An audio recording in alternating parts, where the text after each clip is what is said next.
Malamang ay natatandaan niyo pa ang bidyong ito na na-feature ko na mula sa YouTube channel na Clip Hanto. Isa sa mga viewers natin na si Christian Antonio ay pinadala ang part 2 ng bidyong ito.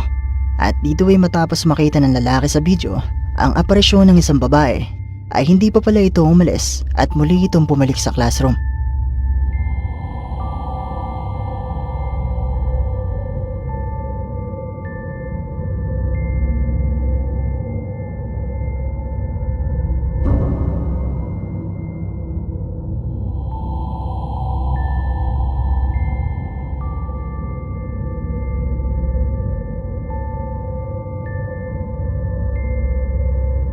Dito ay muling nagpakita ang babae na nasa loob na ng classroom at nakaupo ito sa upuan na nakuhanan niyang gumagalaw.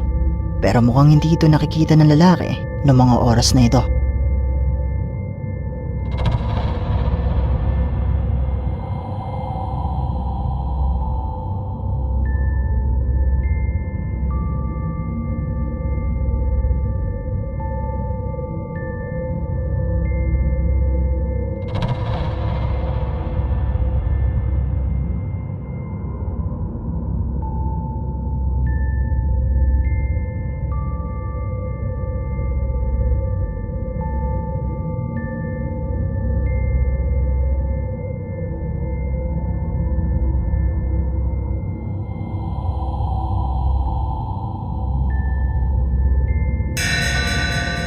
Sa bahaging ito wala na ang babae sa upuan pero makikita muli itong gumagalaw at makalipas pa ang ilang segundo makikita naman ang paggalaw ng mga upuang ito.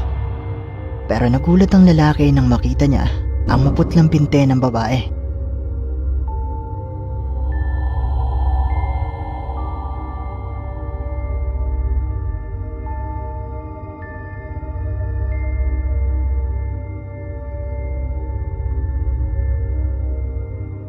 Totoo nga kaya ang kanyang mga nakuhanan sa bidyong ito? Isa nga kaya itong espiritu ng batang pumanong sa eskwelahan? Kung totoo man ito o hindi, masasabi ko pa rin na napaka-creepy ng bidyong ito.